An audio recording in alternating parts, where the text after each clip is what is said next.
ಕನ್ನಡ ನಾಡು, ಇದು ಕನ್ನಡಿಗರ ನಾಡಿ ಮಿಡಿತ.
ಜಾತಿ ಜಾತಿಗಳ ಮಧ್ಯೆ ವಿವಾದವನ್ನು ಸೃಷ್ಟಿಸಿಕೊಂಡು ಜಗಳ ಮಾಡ್ತಿರ್ತಕ್ಕಂತಹ ಇಂದಿನ ಸಂದರ್ಭದಲ್ಲಿ ಮನುಕುಲವೆಲ್ಲ ಒಂದೇ, ನಾವೆಲ್ಲರೂ ಈ ಸೃಷ್ಟಿಯೊಳಗಿರ್ತಕ್ಕಂತಹ ಸಮಾನರು ಅಂತಕ್ಕಂತಹ ಒಂದು ಸಂದೇಶವನ್ನು ನೀಡಲಿಕ್ಕೆ ಹೊಸಪೇಟೆಯ ಶ್ರೀ ಜಗದ್ಗುರು ಕೊಟ್ಟೂರು ಸ್ವಾಮಿ ಸಂಸ್ಥಾನ ಮಠದಲ್ಲಿ ಪರಮ ಪೂಜ್ಯ ನಮ್ಮ ಗುರುವರರಾದ ಜಗದ್ಗುರು ಡಾಕ್ಟರ್ ಸಂಗನಬಸವ ಮಹಾಸ್ವಾಮಿಗಳವರು 8 ವರ್ಷಗಳ ಹಿಂದೆ ವಿನೂತನವಾಗಿರ್ತಕ್ಕಂತಹ ಜಗತ್ತಿನ ಯಾವುದೇ ಭಾಗದಲ್ಲಿ ಆಚರಿಸದೇ ಇರತಕ್ಕಂತಹ ಒಂದು ವಿಶೇಷವಾದ ಸರ್ವಧರ್ಮ ಸಮನ್ವಯ ರಥೋತ್ಸವವನ್ನು ಏರ್ಪಡಿಸಿದ್ದಾರೆ.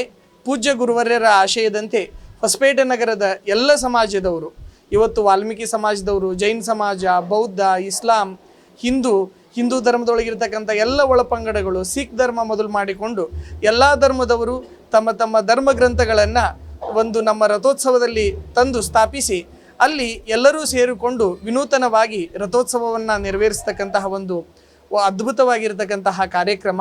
ವಿವಿಧತೆಯಲ್ಲಿ ಏಕತೆ ಎಲ್ಲಿದೆ ಅಂತಂದರೆ ಅದು ಹೊಸಪೇಟೆಯೊಳಗಿದೆ ಅಂತಕ್ಕಂತಹದ್ದು. ಇವತ್ತು ಧರ್ಮದಿಂದ ಸಮಾಜದೊಳಗೆ ಜಗತ್ತಿನಾದ್ಯಂತ ನಾವು ಕಲಹಗಳನ್ನು ಕಾಣ್ತಾ ಇದ್ದೇವೆ.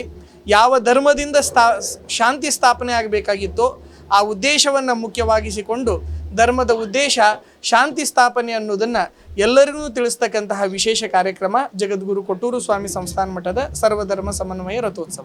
ನೀವಿನ್ನು ಕನ್ನಡ ನಾಡು ವಾಹಿನಿಯನ್ನ ಸಬ್ಸ್ಕ್ರೈಬ್ ಮಾಡಿಕೊಂಡಿಲ್ವಾ? ಈಗಲೇ ಸಬ್ಸ್ಕ್ರೈಬ್ ಮಾಡಿ, ಬೆಲ್ ಐಕಾನ್ ಅನ್ನ ಒತ್ತಿ ನೋಟಿಫಿಕೇಶನ್ಗಳನ್ನ ಪಡೆಯಿರಿ.